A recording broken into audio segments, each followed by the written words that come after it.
A fire brigade is called out to a blaze in a suburban house. What they discover is more than arson. A brutal crime has been concealed, but the clues remaining would lead investigators to uncover a 10-year murder spree. We found a bunker under this floor, and there were a large number of bones under there. We're thinking, you know, here's something that we've got to jump on as quickly as we can. He called himself the mechanic, and that he'd committed a number of other murders. His first shot hit him between the eyes, and he was proud of that fact. She was still saying, "Don't kill me." And then I heard like a gargling noise. It was quite chilling, actually. We were wondering whether we were seeing the murder weapon in the vehicle. The brutality and the senselessness of it all. I've never worked on a case like it.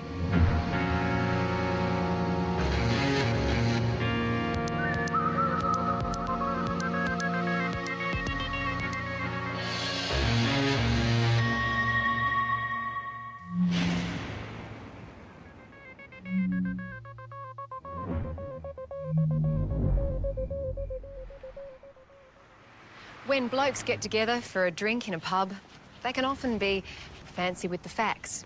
Like the hole-in-one they scored last Sunday, or the big one that got away that morning. It's brushed off as a bit of manly bravado.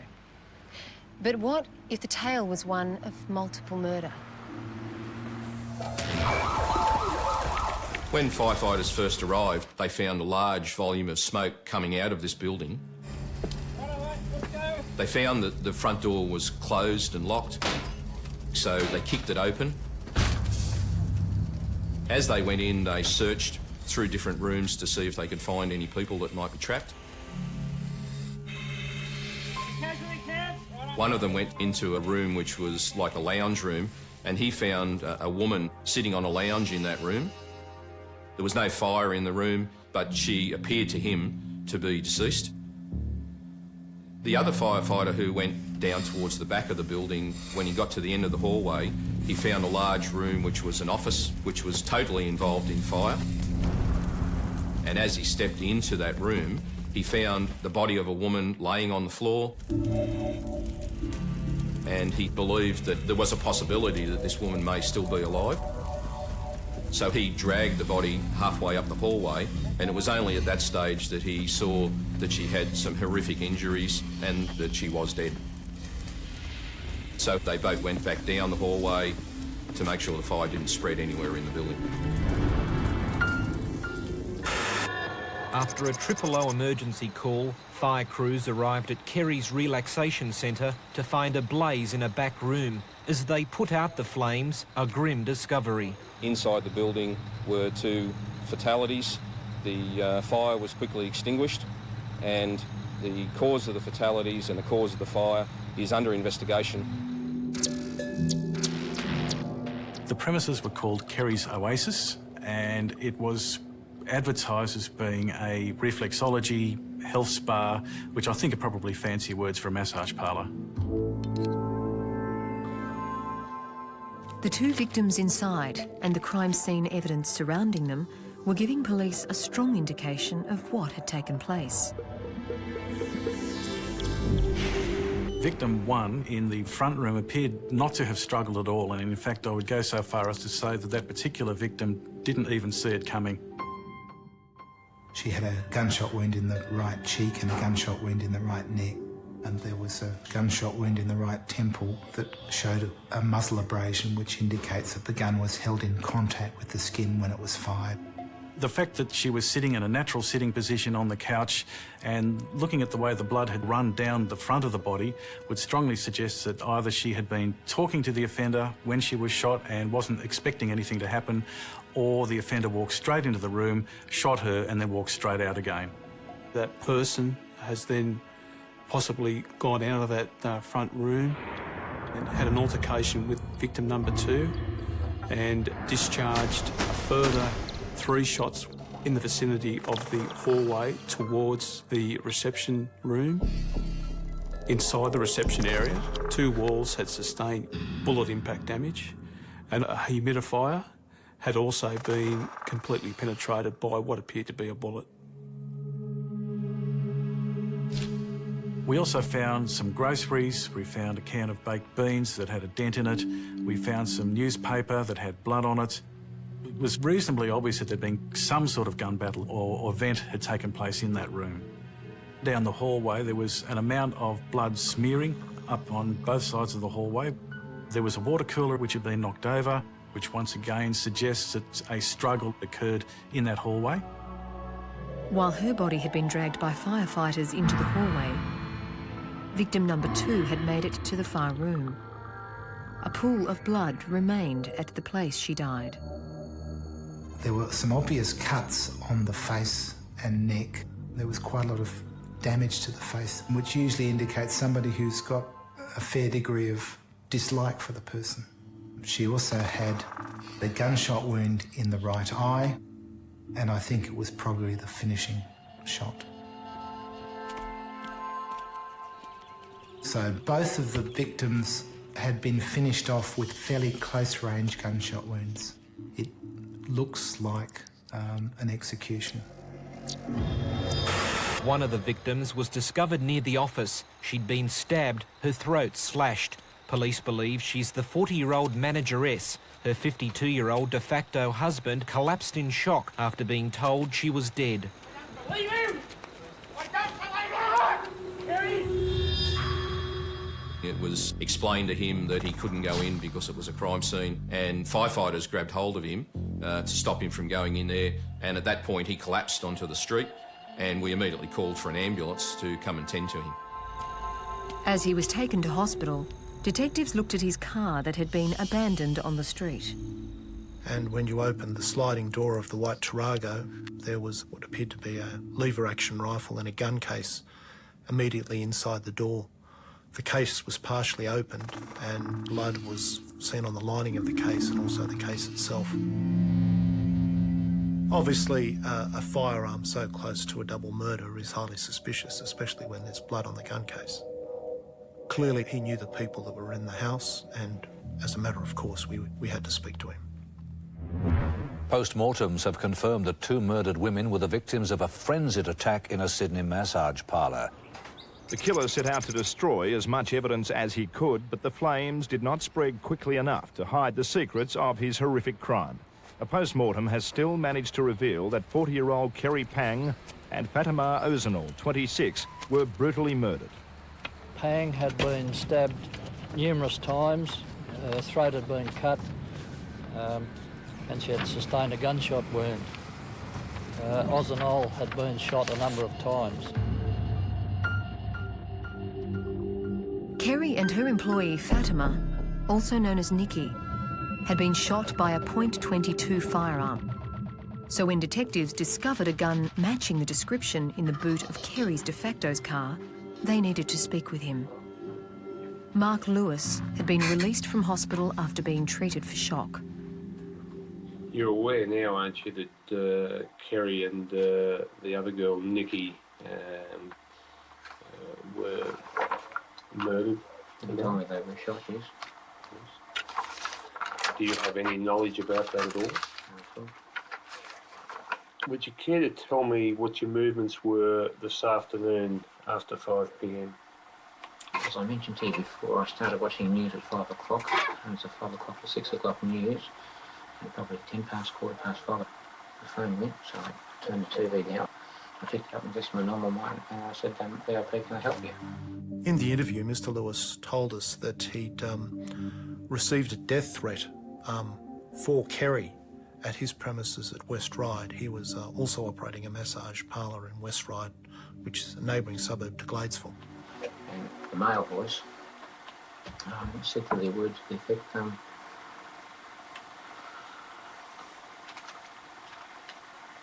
I'm going to kill your girlfriend. She doesn't deserve to live. Something to that effect. And then went the receiver. And I said, oh, prickhead, you know. Just a crank call, so I put it down. And I sat back. I went to put the TV back on. I felt funny in the stomach. It bothered me when normally crank calls don't bother me. And it was the voice. And it put like a sort of a chill down my back. I just didn't feel right. Mr. Lewis, have you received any other similar phone calls to the one you received yesterday afternoon? In the last 12 months, we've probably had 6 to 10 threats by phone. Some are male, some by females. Some people think I'm a bastard, some people think Kerrie's a bitch, some people think, you know, we're nasty people. He'd probably do too, but, you know, we're usually just normal people trying to make money to pay the bills and keep ahead, that's all. After receiving this threat, he told us he called Kerrie, and then she left the place at Gladesville, came to West Ryde and spoke to him about it. And I said, they threatened you, you know. And I told her what was said, and she said, I haven't hurt anybody, I don't know anybody who, you know. Because over the years we have lots of problems with girls and husbands and all that, but nothing major. So she said, oh, well, I'll ring up Dick Gladesville. And she rang the Ryde detectives, because she had Dick's number with her. And they said, he's not here, he's at Chatswood. And she said, he's not there, but I've left a message on his answer phone. And then Mark has accompanied her back to her premises at Gladesville. Drove down to Gladesville, and just as you come down the Gladesville one pit road, I think there's a little shop there. We both stopped and went in the shop, and she walked around and she got a loaf of bread, and she picked up a couple of tins of something. She got in her car, I got in my car, we drove around the corner, parked in the car park, we walked to the Gladesville door. Kissed her goodnight, according to him, and he'd returned to the premises at West Ryde. Do you recall what time that was that you locked her at the door and left? The phone call came probably about 5:15. She was probably up there at 5:30, 5:45, something like that. So we'd have been down there at 6, 5:15. And then returned to his parlour at West Ryde, arriving about 7 p.m. We also spoke to him about the rifle that had been found in his Tarago. Would you explain to me or describe to me that firearm? It's a Winchester 22. Mr. Lewis told us that when he was dropping Kerrie off at the massage parlour, Kerrie had wished to take the firearm that was in the back of the Tarago with her for self-defence. I said, no, you don't really want to rock. And that was it, so I just left it in the car, threw it on the floor and back again. Could you tell me how many .22 calibre rifles you owned? I couldn't really be honest. Probably 3 or 4 or 5. I'm not 100% certain. Yeah. Ballistics expert Ray Grimmer had looked at the 8 cartridges and 4 intact bullets collected from the crime scene. Under the microscope, he determined that they were all discharged from one firearm. Now he was testing all of Mark Lewis's guns, 8 in total, to see if one of them was the murder weapon. Each weapon is testified on 3 occasions. Firing! So that we could recover 3 fired bullets and 3 fire cartridge cases, and this is done in a water recovery tank within our section. Once the fire cartridge cases and the fire bullets are recovered, I then compare the surfaces of those bullets and fire cases to the surfaces of the exhibit fire cases and fired bullets from the crime scene. As a result of this, I was able to eliminate those 8 firearms as being responsible for the incident that occurred at Gladesville. With the guns eliminated, police turned to the death threat. The crime scene and autopsy had suggested that Kerrie was the likely target. And it appears she took the death threat mentioned by her de facto seriously enough to call the police. Hi, could I have Dick Gladesville call me urgently? 018 257 657. It's Kerrie Pang. Thank you. She got one bloke that has been coming backwards and forwards now for about, I suppose, 6 months. We call him Fred Flintstone, because he's got a square head. He used to be one of our customers at Parramatta. He roughed up one of our girls at one stage. He is notorious. He rings Kerrie and me 3 or 4 times a week. Who's on there? Disguises his voice, you know, and all this sort of shit. Right. And we got a problem last week with a girl when she was leaving, and she threatened Kerrie and myself. When police tracked down and spoke with disgruntled clients and employees, all had alibis. But it was Mark Lewis's whereabouts they were now interested in. The phone call to the detective had brought up a discrepancy in Lewis's story, one that put him back in the spotlight. Mr. Lewis's times were about an hour out from those that he'd been giving us, which put him in the vicinity of the murders. 8 guns belonging to Mark Lewis had been eliminated as the murder weapon involved in the death of his de facto Kerrie and her employee. But 57-year-old Lewis was still firmly in the police sights. Would you care to tell me firstly about your relationship with Kerrie Pang? Kerrie and I live together in a de facto relationship. We've had a de facto relationship now on and off for 4 years, 3 to 4 years.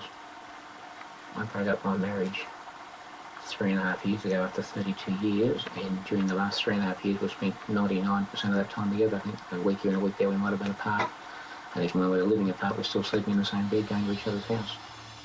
We spoke to a lot of friends and associates of both people. There were suggestions of infidelity on the part of Kerrie. There were suggestions of a fairly insane jealousy on the part of Mark Lewis. There certainly were financial problems between them. There were professional problems between them. So the relationship wasn't as smooth and as loving as Mr. Lewis described in his interview. With that knowledge, police began to scrutinise his version of events. Do you recall what time that was that you got her at the door and left? The phone call came probably about 5:15. She was probably up there about 5:30, 5:45, something like that. So we'd have been down there at 6, 5:15. It was true Kerrie had gone to her de facto's massage parlour at West Ryde, and she had made a call to the police. Hi, could I have Dick Ledford call me urgently? It's Kerrie Pang. Thank you. But telephone records and one of Mark Lewis's employees put her there at 6:45 p.m, not 5:45 p.m, as Lewis had claimed. I had not butterflies in my stomach, but I felt funny in the stomach. She said, well, how about we take Chris back to Gladesville and we'll close West Ryde? I said, yeah, that's a good idea. Chris, who was Mark Lewis's worker, decided to stay. She told the police that the two left at 7 p.m. in separate cars, and that Kerrie had called her just before she reached the massage parlour. Phone records confirming it was 7:18 p.m. Do you recall what time that was that you got her at the door and left? So we'd have been down there at 6, 5:15. Only 12 minutes later, the firefighters were called. Kerrie and her employee were already dead. Now, in Lewis's account, by 7:30 p.m, he had already been back at his business for half an hour. After you left Gladesville, where did you go? And what time approximately do you think that you arrived back there? As I said, it would have been from the news. It would have been about, I was just like, about 7. Could have been 10 minutes either way. The woman working at the West Ryde massage parlour with Lewis on the night told us that he'd returned about 8 p.m. from Kerrie's place. It indicated that Mr. Lewis's times were about an hour out from those that he'd been giving us, which put him in the vicinity of the murders, pretty close to the time that they may have occurred. Then there was the rifle bag and Mark Lewis's clothes that were removed for evidence on the night of the murder. On the shirt and the shorts and the shoes, I found very small areas of staining, which a preliminary test then tested positive for blood. I also tested the rifle bag, and on a number of areas on the outside of the rifle bag, there were very small stains, and inside there were also small stains which could have been blood. So the samples were sent for DNA testing, and the DNA profile from Mark Lewis's shorts matched Kerrie, and the profile recovered from the outside of the rifle bag also matched Kerrie. But on his shirt there was a mixture of DNA, which indicated to us that there was DNA from more than one individual, most likely 2 people. One was Kerrie's, the other was unknown.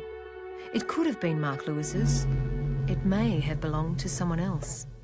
We had to remember, of course, that Kerrie was Mr. Lewis's partner. She travelled regularly in the vehicle and obviously regularly had close contact with him. So evidence of her blood on his clothing in the amounts that it was there, were not suggestive by themselves that he was involved directly in the murder.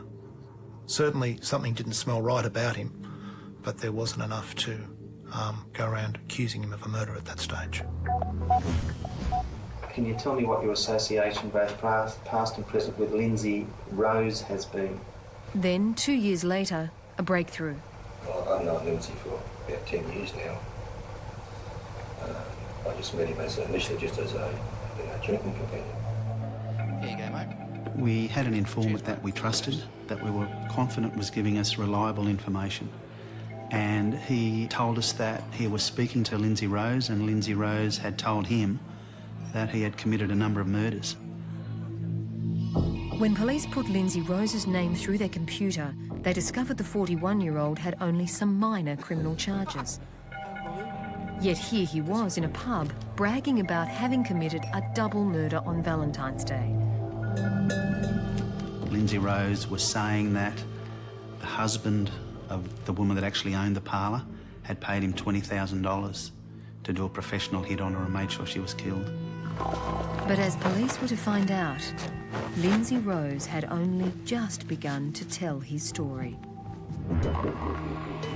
Task Force Yandy had been set up to re-examine a number of unsolved murders in New South Wales. As a result of their investigations, they were given a lead for one cold case. An informant told detectives that the Valentine's Day murders were the result of a professional hit.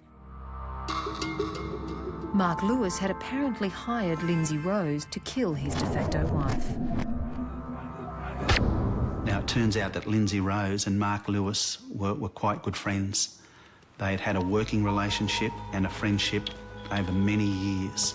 Mark Lewis had a number of companies, and Lindsay Rose worked for Mark Lewis on repossessions and security. With that link established, police approached Mark Lewis. He refused to be interviewed, would not answer any questions. So if police wanted to prove Mark Lewis had ordered the hit, then they needed to put Lindsay Rose at the crime scene. The physical evidence that had been preserved was re-examined, starting with Mark Lewis's shirt that had the DNA mixture upon it. We could not discount that the blood on the shirt may have been Lindsay Rose's.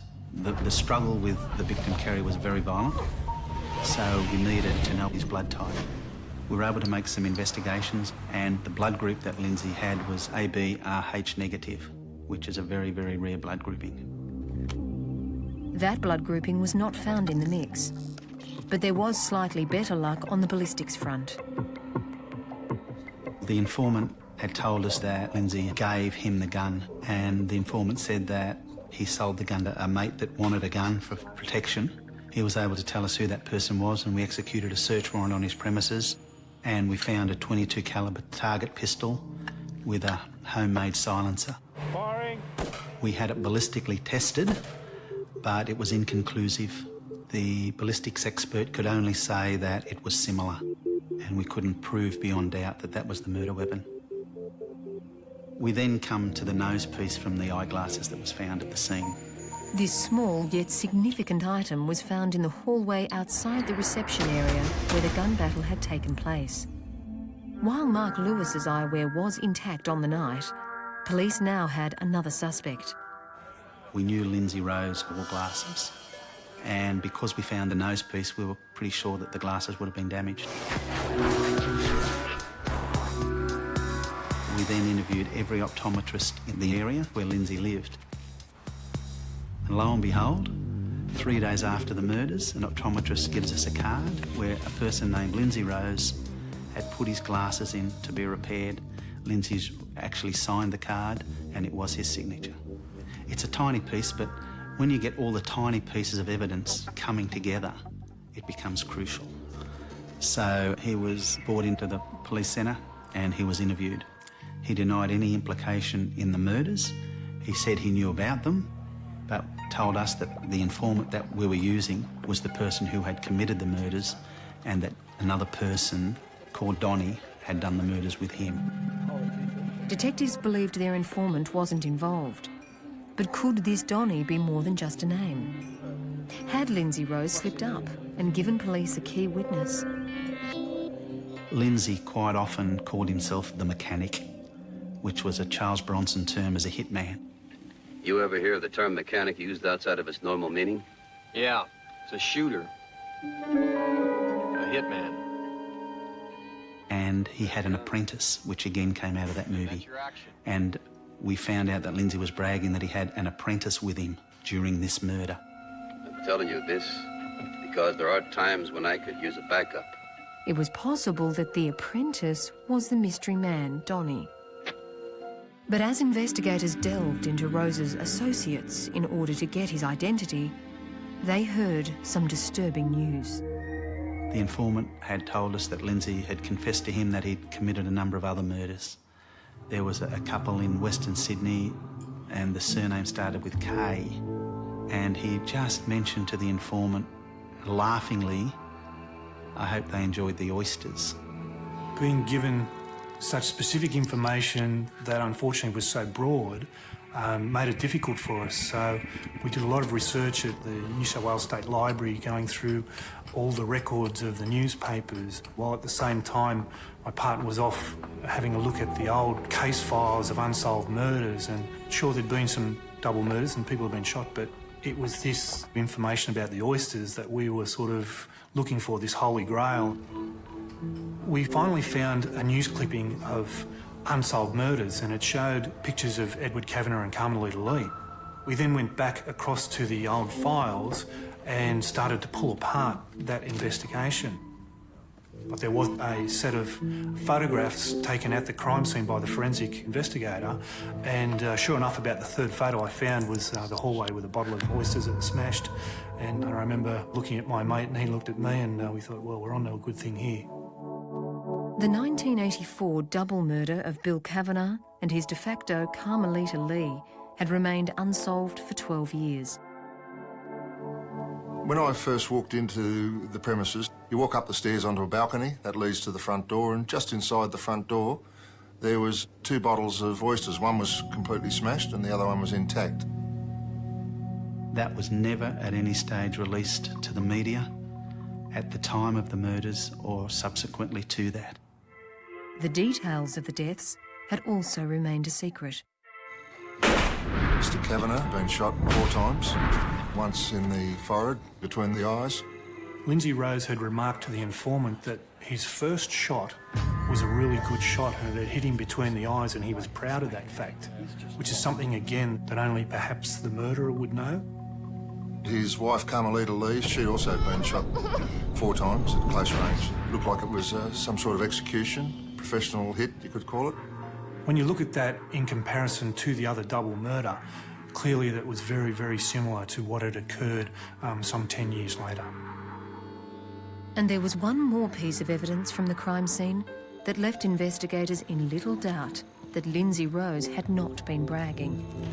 We also found some blood under Bill Cavanaugh's fingernails, which was later forensically examined.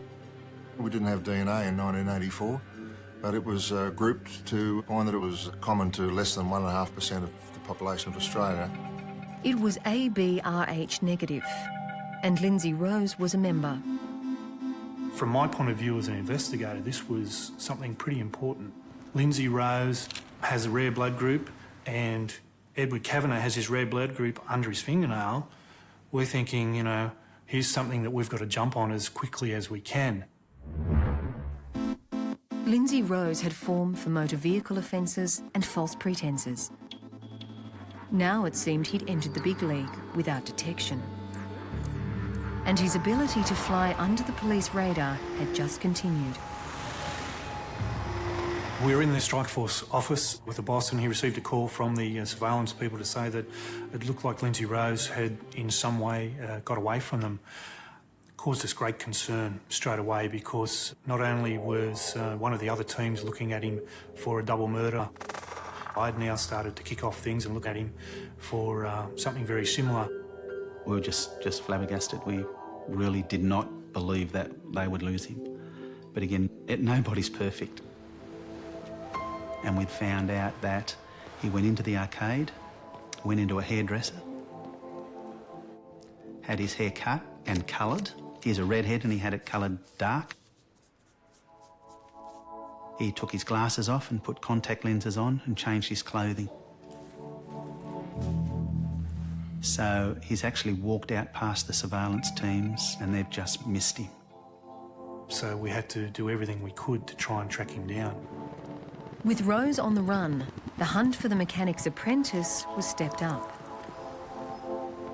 Exhaustive investigations finally came up with a name. This is Ronald Lewis Waters. The apprentice was Ronald Waters, but he went by the nickname Donny. Everyone knew him as Donny. We actually interviewed him and he confessed to his part in the murder. Would you like to show and tell us what happened here on the 14th of February 1994? Okay, we walked from the car across to here. I walked up to the door. When you say we, who do you mean by? Me and Lindsay Rose. I walked up to the door and I knocked on the door and Lindsay was standing about there. Donny told us during the interviews that he certainly wasn't aware that Rose was going to murder anybody. He just said that he had to get into this massage parlour and his face was well known and he would give Donny $500 if he would just go to the door and let them see him, and when they opened the door, Lindsay would come in. What happened then? Then I walked inside because she let me inside and she was talking about the massage and whatnot. What was Lindsay doing? He was still standing there. Yes. And then Lindsay pushed past me with the gun. They were expecting Kerrie to be there and she wasn't. There was an 18-year-old girl there. He forced her up here and into this room here, and there was a lounge, and he sat her just there. And then I walked over to the window and looked out the window, and there was two people, a man and a woman, walking across the road to the direction of the house.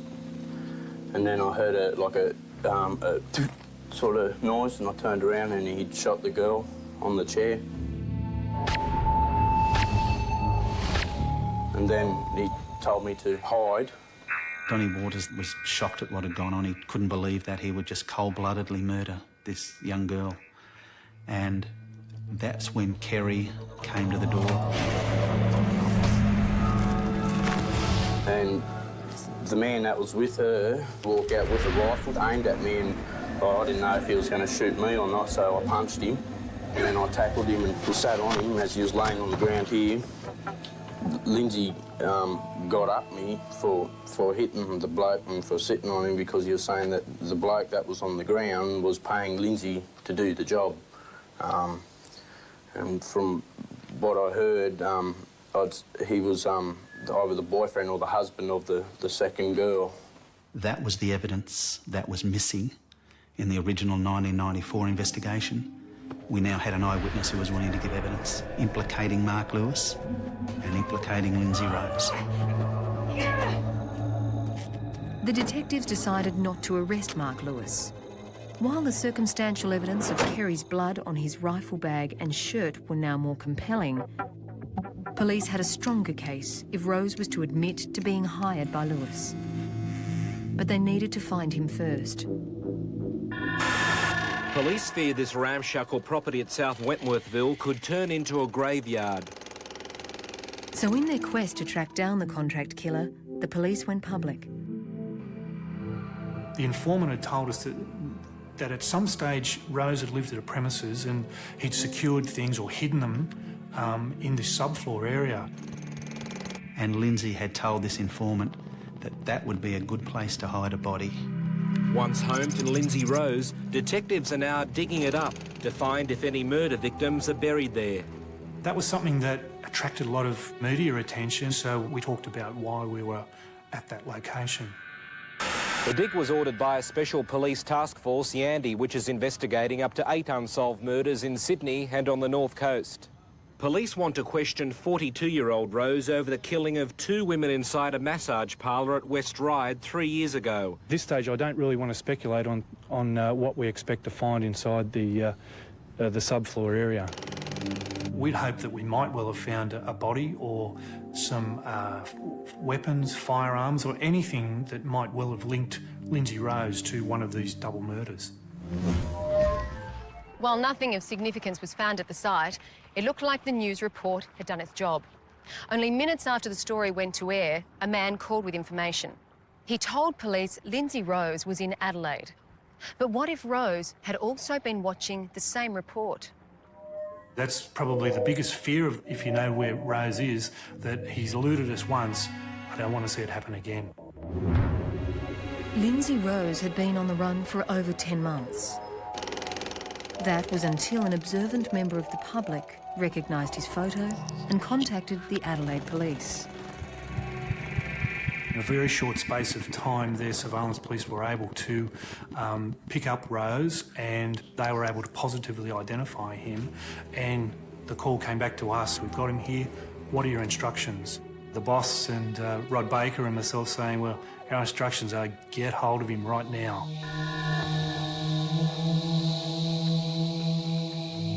Do you agree that you were arrested by South Australia Police at approximately 6:40 a.m. yesterday morning, being the 10th of April 1997?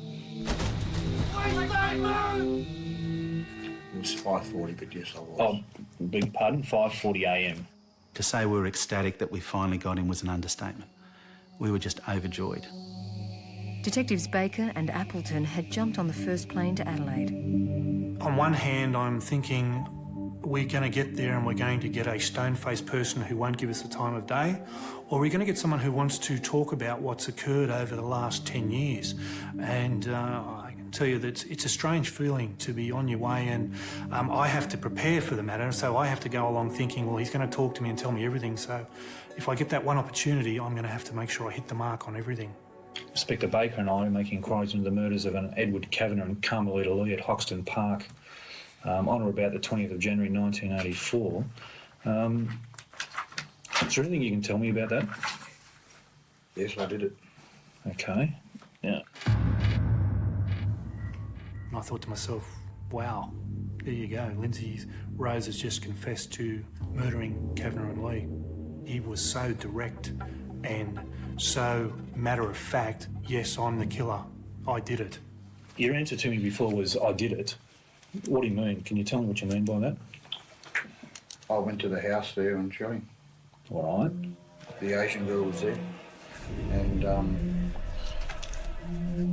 I tied her up and gagged her so she wouldn't make any noise and waited for Bill to come home. What happened when Bill Cavanaugh came home? He walked up to the front door and saw me standing in the hallway and stopped. And what happened then? I shot him. Where did you shoot him? If I remember correctly, I hit him there. And just describe that for me, where you mean there. Well, in the middle of the forehead. Okay, and what happened when you shot him? He hit the deck. When he fell, he dropped 2 bottles of oysters and they smashed on the floor. The information Lindsay was giving us was just corroborating evidence that we had gathered and that the original investigators had gathered. And there was no doubt that Lindsay was the murderer. The following day, we interviewed Lindsay in relation to the Valentine's Day murders. He just readily admitted, this time, the truth about what had gone on. I was the person involved, in company with a fellow by the name of Donnie, and I committed the murders. Why did you shoot Fatma Ozonal? So she wouldn't cause any trouble. Did you realise when you shot her you could kill her? Yes. Did that cause you any problems? Yes. Why? Because she shouldn't have been there. What happened then?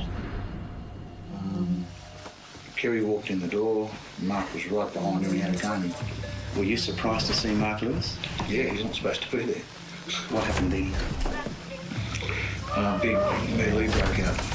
She was screaming, Mark was screaming, Kerrie was struggling with me, Mark was struggling with me, and Donnie was struggling with everybody. I jumped on that bloke again and stayed on him. And then she ran up this hallway into that room there. This struggle happened all the way down the hallway and we ended up in the back room. She was still saying, no, Lindsay, you've got me already and don't kill me. And then I heard like a gargling noise. Did you do anything else to her? Yeah, I stabbed her. Why did you stab her? Because Mark was yelling and screaming that she's not dead, or something like that. What happened then? I shot Kerrie. Where did you shoot her? In the eye, I think. He showed no remorse. He showed no sense of mercy. He just related a story as it unfolded. It was quite chilling, actually. When during the melee did your glasses get broken, do you remember? No, it was just a blur. I think they fell off and someone stepped on them, or I stepped on them, or something, I can't recall. Do you remember what part was broken? Yeah, later on, I had to buy a nose piece, and I actually got new lenses made up. Lindsay said the main reason he did the killing was that Mark Lewis had just harassed him for months and months about getting rid of his wife. They were having domestic problems and he just wanted to get rid of her. It was just the pressure from Mark. He said, you're going to do it, you're going to do it, and he upped the ante to 20,000. That's when I decided to do it, and I just remembered something. I got the gun off Mark Lewis. There you go. Mark Lewis supplied me with the weapon. Lindsay Rose was then extradited to New South Wales and charged with all 4 murders. Now the detectives could do what their counterparts couldn't 3 years before. Arrest and charge the Hollywood performing Mark Lewis with the murder of his de facto wife and her workmate. The evidence of Ronald Waters combined with DNA and scientific evidence led the jury to convict Mark Lewis of both counts of murder. He received life imprisonment for the murder of Kerrie and 18 years imprisonment for the murder of Fatma. Mark Lewis is calculated, as cold-blooded as Lindsay, but more of the coward type of person, not willing to do it himself, but quite willing for someone else to do his dirty work. Donnie was given and has served an 18-month sentence for his part in the murders. As for Lindsay Rose, he will never be released. He pleaded guilty to the 2 double murders and confessed to a 5th. This man killed 5 people and almost got away with it. Lindsay Robert Rose killed his victims in cold blood. Among his victims, Gladesville massage parlour workers Kerrie Pang and Fatma Ozonal. Both were shot. Edward Cavanaugh and Carmelita Lee were executed in the bedroom of their Hoxton Park home. Rose's most brutal attack, though, was on Renette Holford. During a bungled robbery, she was stabbed 32 times. 5 people died over a period of 10 years at the hands of Lindsay Rose. Ironically, a man the court had heard had used those same hands to save lives as an ambulance officer at the Gladesville train disaster.